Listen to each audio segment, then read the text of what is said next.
Exercise 3.3 question number 3 का जो third part है वो क्या है। एक क्रिकेट टीम के कोच ने 7 बल्ले तथा 6 गेंदें 3800 रुपये में खरीदी। बाद में उसने 3 बल्ले और 5 गेंद 1750 में खरीदी। प्रत्येक बल्ले तथा गेंद का मूल्य ज्ञात कीजिए। ठीक, क्वेश्चन आपका दिया हुआ है। इसको करना क्या है, सबसे पहले आप दो चर वाला रैखिक समीकरण युग्म बनाएंगे। उसके बाद आपको एक्स और वाई के मान ज्ञात करने हैं। ठीक, तो सबसे पहले करना क्या है, आपको दो चर वाले रैखिक समीकरण बनाने हैं। तो मान लिया जाए, माना प्रत्येक बल्ले का मूल्य बराबर x रुपए, x रुपए है। इसी प्रकार से तथा प्रत्येक गेंद का मूल्य रुपए y। दो चर राशियां आपको लेनी पड़ेंगी क्योंकि दो चर वाले रैखिक समीकरण युग्म को बनाना है। एक क्रिकेट टीम के कोच ने कुछ बल्ले कुछ गेंदें खरीदी हैं जिनके अलग अलग राशियों में कुछ मान दिए हुए हैं। केवल और केवल एक बल्ले, केवल और केवल एक गेंद का मूल्य आपको अलग अलग निकालना है। ठीक, तो देखिए प्रथम शर्त जो है आपकी, प्रथम शर्त क्या दिया हुआ है, 7 बल्ले। तो देखो एक बल्ले का मूल्य कितना है, x रुपए। जैसे आपने पढ़ा होगा छोटी क्लासेस में कि एक सेब का मूल्य 5 रुपए है, तो 10 सेबों का मूल्य कितना होगा, तो 10 गुणे आप क्या करते थे, 5। ठीक, तो अगर यूनिट यानी इकाई राशि का मान आपने माना है और ज्यादा का निकालना है तो गुणा किया जाएगा। अगर ज्यादा का मान दिया हुआ है और कम का निकालना है तो भाग किया जाएगा। ठीक, तो यहाँ पर आपका दिया हुआ है 7 बल्ले हैं। तो देखो एक बल्ले की कीमत कितनी है, x रुपए, तो 7x, भाई 7 गुणे x हो जाएगा। ये हो गया 7 बैट, जो आप बल्ले बोलते हैं जिनको, ठीक है ना, 7 बैट की कीमत हो गई है। प्लस कितनी गेंदें हैं, 6 गेंद, तो एक गेंद का मूल्य कितना है, y रुपए, तो ये हो जाएगा आपका 6y। कुल खर्च कितना आ रहा है इस पे, 3800। ये पहला समीकरण आपका बन गया। अब चाहे आप यहीं से x का मान पहले निकाल लें, उसके बाद अगले समीकरण में जब आप समीकरण बनाएंगे तो उसमें रख दें, या फिर आप इसको ऐसे ही लिखा रहने दें, दूसरे समीकरण की सहायता से आप हल कर सकते हैं। वो तो आप पे डिपेंड करता है। ठीक है, चाहे आप जैसे करिए, अगर हम इसको मान लें पहला समीकरण जैसे का तैसा, दूसरा समीकरण हम बनाते हैं, यानी दूसरी शर्त क्या है, 3 बल्ले और 5 गेंद। तो एक बल्ले की कीमत है x रुपए, तो 3 बल्ले की कीमत क्या हो जाएगी, 3 गुणे x। वैसे ही 5 गेंदों की कीमत हमें ज्ञात करनी है, एक गेंद की कीमत कितनी है, y, तो यहाँ पर हो जाएगा 5y। इसका मान कितना दिया है आपका, 1750। ठीक, क्योंकि इस एक्सरसाइज में हम प्रतिस्थापन विधि का प्रयोग कर रहे हैं तो उसी का कर लेते हैं पूरी एक्सरसाइज में।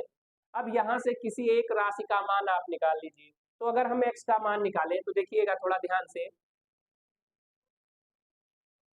ये जो आपका 5y इधर प्लस का है, जब आप पक्षांतर करेंगे तो क्या हो जाएगा, माइनस का हो जाएगा। 3 जो कि आपका गुणे में है, ये जब आप पक्षांतर करेंगे तो कैसा हो जाएगा, बटे में। यहाँ से आपका x का मान निकल चुका है। इसको बना लेते हैं समीकरण 2। इससे पहले वाले सवालों में आपने समीकरण 1 से x का मान निकाला और समीकरण 2 में रखा था, कोई दिक्कत नहीं है। आप चाहे 1 से निकालें दूसरे में रखें, या फिर दूसरे से निकालें और पहले में रखें, कोई दिक्कत नहीं, आंसर सेम आएगा। ठीक, अब देखिए समीकरण 2 से, समीकरण 2 से x का मान समीकरण 1 में रखने पर तो रख दिया जाए भाई। समीकरण 2 से जो आपने x का मान निकाला है इसको हम कहाँ रखेंगे, समीकरण 1 में। समीकरण 1 है क्या, 7x + 6y है ना, इक्वल कितना दिया है आपका 3800 रुपये, यानी 3800, और इंग्लिश में बोले तो 3800। ठीक, तो अब आगे आप क्या करेंगे, जहां पर x है वहां पर ये पूरा का पूरा मान आप रख देंगे, उसके बाद सॉल्व करना है। तो देखिए 7 इंटू, दोनों के बीच में कोई चिन्ह नहीं है, क्या माना जाएगा, गुणा मानेंगे, पूरा का पूरा मान रखिए। तो ये आपका हो जाएगा 1750 माइनस 5y पूरे का बटा 3, बाकी जो मान दिया है दोनों सेम रहेंगे, 6y ये आपका मान है। अब क्या करेंगे आप, साधारण गणित का आपको प्रयोग करना है। सवाल में आपको शर्त बनाने तक क्वेश्चन पर ज्यादा से ज्यादा ध्यान देना होता है। जब तक आपकी इक्वेशन यानी शर्तें नहीं बन पाती हैं तब तक आपको क्वेश्चन के नियम का पालन करना होता है। लेकिन शर्त बनने के बाद आपको अपनी साधारण गणित का प्रयोग करना होता है। वो आप पे डिपेंड करता है कि आप कितनी जल्दी कौन सा मान कहां से एडजस्ट करके हल कर सकते हो। केवल और केवल समझना जो होता है, समीकरण 2 तक समझना है आपको, इसके बाद आप अपने हिसाब से कैसे भी कैलकुलेशन करके फटाफट आंसर निकाल सकते हो, वो आप पे डिपेंड करता है। ठीक, तो देखिए यहाँ पर भाई इसके बटे हम क्या कर लें, 1 कर लें। अब 7 का गुणा दोनों राशियों से होगा, यानी 1750 से भी होगा और 5y से भी होगा, तो कर लिया जाए। देखो 7 का 0 से गुणा करोगे कितना आएगा, 0 भाई, 7 का 0 से 0, 7 पछे 35, हासिल आया 3, 7 सता 49, 3 52, हासिल आया 5, 7 एकम 7 और 5 कितना हो जाएगा 12। ये आप ध्यान रखेंगे कि गुणा गलत ना होने पाए या जोड़ घटाव गलत ना होने पाए। चेक कर लीजिए, 7 का 0 से 0, 7 पछे 35, हासिल आया 3, 7 सता 49, 3 52, हासिल आया 5, 7 एकम 7, 5 12, सही है। इसके बाद देखिए 5y। अब एक चीज और, इसके भी आप बटे 1 कर लीजिए, साथ में ही हर बराबर कर लिया जाए। तो इसमें अगर हम देखते हैं तो 3 एकम 3, हाँ यहाँ पर इसका तो गुणा होगा ही होगा, ये तो आपका गुणा होगा ही होगा। अगले वाले में जब करना है तो 7 की गुणा केवल पहले वाले पद से। अब 3 एकम 3, यहाँ पर कितना है 1, तो हर बराबर कर लेते हैं। 3 से आप गुणा करेंगे अंश में और हर दोनों में 3 से गुणा कर लिया जाएगा, तो 3 छाके 18 और पूरे का बटा कितना हो गया 3। ठीक, अब यहाँ से क्या मान निकलेगा देखिए भाई, ये जैसे का तैसा भी लिख लेते हैं फिलहाल। ये माइनस का है, ये प्लस का है, विपरीत चिन्ह है, संख्याएं घटेंगी। चिन्ह किसका रहता है, जो संख्या बड़ी होगी। बड़ा कौन है 35, चिन्ह माइनस, घटाएंगे कितना बचेगा 17, 17 ही तो बचेगा।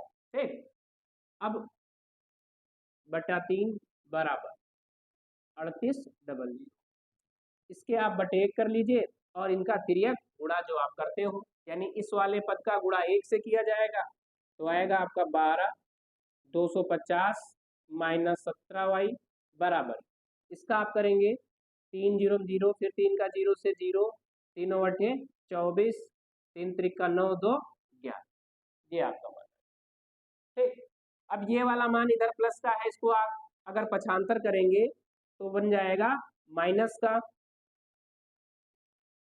अब इसको आप घटा लीजिए, ठीक है, तो देखिए कितना आएगा 12 250, 11 400, घटाएंगे 0 5 8 1, इतने तो आएगा। ठीक है, ध्यान बस ये रखना है जोड़ घटाओ गुणा भाग न छूटने पाए, अन्यथा सवाल में पूरी जो मेहनत है पानी हो जाएंगे आपकी। 1850 देखिए, तो माइनस 17y बराबर माइनस का 1850, ये आपका मान आ गया। ठीक, अब यहाँ से माइनस का 17 जो कि गुणे में है इसको जब आप पक्षांतर करेंगे तो ये हो जाएगा आपका बटे में। ठीक, अब देखिए माइनस से माइनस कैंसिल हो जाएगा। 17 से अगर हम डायरेक्ट 185 को भाग करें, क्या पूरा पूरा कटेगा? नहीं कटेगा।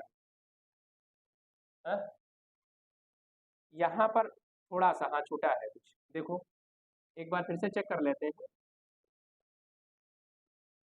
850 ओ सॉरी 12 250 में से आप घटाएंगे 11,400, एक संख्या छूटी 058, क्योंकि यहाँ पर अब एक ही तो बचा है ना, यहाँ से आपने हासिल ले लिया तो एक बचा 850। तो अब देखो इसके बाद तो सीधा सीधा कट जाएगा। देखिए 17 बचे 85, ये बचेगा आपका। y का मान आएगा 50। अब y का मान किसी भी एक समीकरण में आप रख दीजिए, तो समीकरण 2 में डायरेक्ट रख देते हैं। y का मान समीकरण 2 में रखने पर, ठीक, तो समीकरण 2 है हमारा x बराबर 1750 माइनस 5y, तो 5 और y का मान हमने कितना निकाला है 50 बटे में आपका 3, तो ये हो जाएगा आपका 1750 माइनस 50 25, बचेगा हमारा कितना यहाँ से 1500।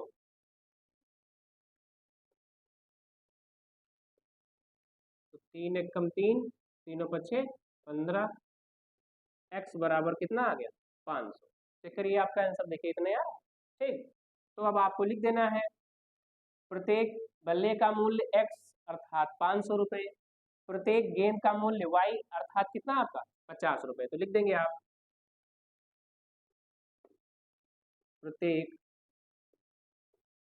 बल्ले का मूल्य बराबर 500 और प्रत्येक गेंद का मूल्य बराबर 50।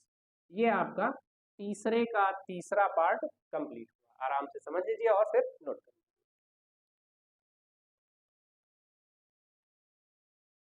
क्वेश्चन नंबर तीसरे का जो चौथा पार्ट है, एक नगर में टैक्सी के भाड़े में एक नियत भाड़े के अतिरिक्त चली गई दूरी पर भाड़ा सम्मिलित किया जाता है। 10 किलोमीटर की दूरी के लिए भाड़ा 105 रुपये, 15 किलोमीटर के लिए 155 रुपये। तो नियत एवं अतिरिक्त जो मूल्य या भाड़ा है उसकी राशि ज्ञात करनी है। यदि एक व्यक्ति 25 किलोमीटर यात्रा करे तो उसे कितना खर्च देना पड़ेगा? तो सबसे पहले यहाँ पर दो शब्द आए, क्या क्या? नियत भाड़े की राशि और अतिरिक्त, इन दोनों को आपको ध्यान रखना है। ठीक, नियत का मतलब होता है निश्चित। जैसे मान लीजिए हम किसी एक स्थान से दूसरे स्थान पर जाते हैं, जैसे कि हम अपने घर से फतेहपुर जा रहे हैं, ठीक है ना, अपने घर से फतेहपुर जा रहे हैं, तो यहाँ तक का जो किराया है वो एक फिक्स मान लिया गया कि यहाँ 5 रुपये पड़ेगा। लेकिन इसके बाद अगर आप कोई दूरी चलते हो तो अतिरिक्त किराया पड़ सकता है। या फिर आप ऐसे समझ लीजिए कि जैसे कि अगर समय समय पर जो वाहन मिलते हैं, आप अगर फतेहपुर से बाराबंकी के लिए जाएं, ठीक है, तो जो बस का किराया होता है, मान लीजिए वो लोग निश्चित रखते हैं, सरकारी बस का किराया निश्चित होता है, उसमें घटाएंगे बढ़ाएंगे नहीं। लेकिन अगर रात में सभी बसें निकल चुकी हैं और तुमको काफ़ी लेट हो जाए और आप पहुँचो कि हमें अब बाराबंकी जाना है, तो जहाँ पर आपके 50 रुपये लगने वाले थे अब कम से कम 80 रुपये लगे। कुछ बात समझ में आ रही? यानी अतिरिक्त भाड़ा। भाई मान लो फतेहपुर से बाराबंकी का किराया 30 रुपये है, लेकिन अगर आप सरकारी बस से जाते हो, लेकिन अचानक से रात में आपको जाना पड़ गया, तो वो 30 रुपये तो लेगा ही लेगा वाहन वाला, और वो अपने पास से कुछ अलग से चार्ज जोड़ देता है। ठीक है, तो नियत किराया तो फिक्स है, वो लगना ही लगना है, लेकिन जो अतिरिक्त किराया वो अपने पास से जोड़ देता है उसको भी आपको देना पड़ेगा। वही इस सवाल में कहा जा रहा है। देखो, एक नगर में टैक्सी के भाड़े में एक नियत भाड़ा, ठीक, मान लेते हैं थोड़ा थोड़ा हम, माना नियत भाड़े की राशि या नियत किराया, ठीक है, नियत किराया आपका है रुपए x, ये हमने मान लिया कि इतना निश्चित है, इतना पढ़ना ही पड़ना, ठीक। तथा अतिरिक्त किराया, ये हम मान लेते हैं y, ये हमने मान लिया y, ठीक। नियत किराया x तो लगना ही लगना है, y जो है जितनी भी दूरियां दी हैं उन पर y भी लगेगा। अर्थात देखो, पहली शर्त, प्रथम शर्त, कितनी दूरी चल रहा है, 10 किलोमीटर, तो 10 किलोमीटर की दूरी पर नियत किराया तो लगेगा ही लगेगा कि ये तो फिक्स है, 10 पड़े, 5 पड़े, 2 रुपए पड़े, 1 रुपए, ये पढ़ना ही पड़ना। इसके बाद 10 किलोमीटर की दूरी चल रहा है, तो 10 किलोमीटर की दूरी पर y जो आपने माना है क्या, अतिरिक्त किराया, ये लगेगा, ठीक। तो 1 किलोमीटर पर मान लेते हैं अतिरिक्त किराया कितना है, y है, तो 10 किलोमीटर दिया है तो क्या हो जाएगा, 10y बराबर खर्च कितना है, 105 रुपए। इसको बना लो, पहला समीकरण बन गया।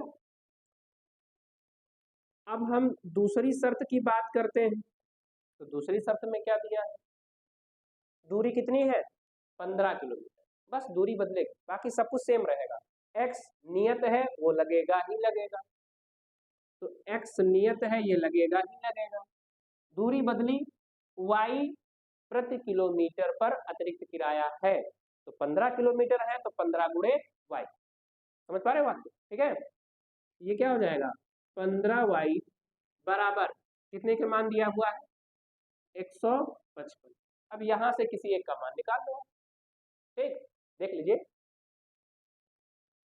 10 तो 105, 15 तो कितना है, 155, ठीक।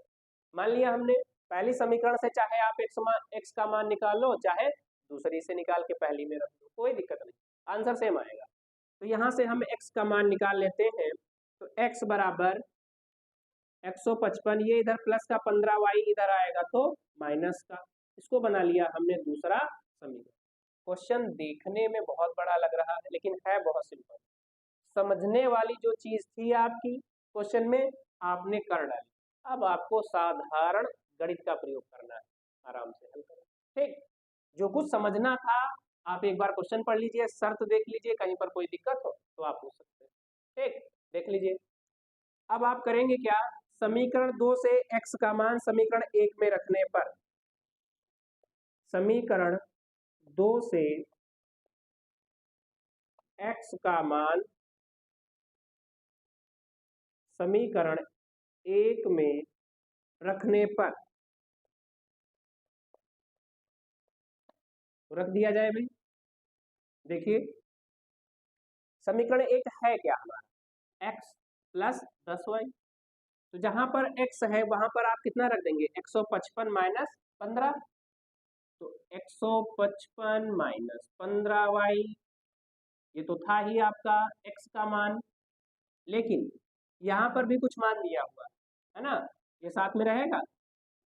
फिर से एक बार देखिए, क्या किया आपने, समीकरण 2 से x का मान क्या आया, 155 माइनस 15y, इसको हम कहाँ रखने जा रहे हैं, x के स्थान पर, तो बाकी जो दो मान है ये जैसे के तैसे लिखे जाएंगे, केवल और केवल x के स्थान पर ये वाला मान हमने रख दिया। अब आप सरल कर लीजिए, देखिए ये माइनस का 15y, ये प्लस का 10 है, घटेगा कितना बचेगा, -5, ये 55, 155 इधर प्लस का है, इसको पक्षांतर करेंगे, माइनस, ये आपका -5, इधर आप घटाएंगे कितना बचेगा, 50, ठीक। अब -5 इधर आपका गुणे में है, इसको आप पक्षांतर कर लीजिए, माइनस से माइनस, 5 एकम 5, 5 दाम 50, तो y बराबर कितना आ गया, 10। y का मान समीकरण 2 में रख दो या 1 में रख दो। y का मान समीकरण 1 में रखने पर, y का मान समीकरण 1 में रखने पर, या 2 में रख दीजिए, 2 में ज़्यादा बेटर है, तुरंत आ जाएगा, अछांतर पछांतर कुछ नहीं करना। तो ये हो जाएगा x बराबर 155 माइनस 15, 155 माइनस 15, y के स्थान पर कितना दिया है 10। तो यहाँ से घटाएंगे आप, x का मान कितना आ गया 5, y कितना आ गया 10। ठीक, तो अतिरिक्त और नियत जो किराया था वो आप ज्ञात कर चुके हो क्वेश्चन के हिसाब से, आंसर मैच कर। ठीक है, अब इसके बाद आपको क्या करना है, एक थोड़ा सा नया पॉइंट दिया है, यदि एक व्यक्ति 25 किलोमीटर की यात्रा तय करता है तो उसे कुल कितना किराया देना पड़ेगा। तो देखिए समझते हैं, 25 किलोमीटर कितना चलना है, 25 किलोमीटर है ना, 25 किलोमीटर के लिए दे किराया, क्या हो जाएगा। सबसे पहली बात, x तो लगेगा ही लगेगा, नियत है, ये तो पढ़ना ही पढ़ना है। जैसे जीएसटी, अगर कोई बिजनेस करो तो जीएसटी पढ़नी ही पढ़नी, ठीक, ये पड़ेगा। इसके बाद कितने किलोमीटर चल रहा है 25, तो प्रति किलोमीटर पर जो अतिरिक्त किराया था वो आपने क्या माना है y, तो 25y लिखा जाएगा, 25y हो गया। अब यहाँ से x का मान और y का मान जो आपने ज्ञात किया है फटाफट रख दो, x का मान 5 और y का मान कितना है 10, y का मान कितना है 10, ठीक। अब इन दोनों का गुणा कर लो, जोड़ लिया जाए, कितना पड़ेगा 255 रुपए। ये रहा आपका तीसरे का चौथा पार्ट, आराम से समझ लीजिए, फिर नोट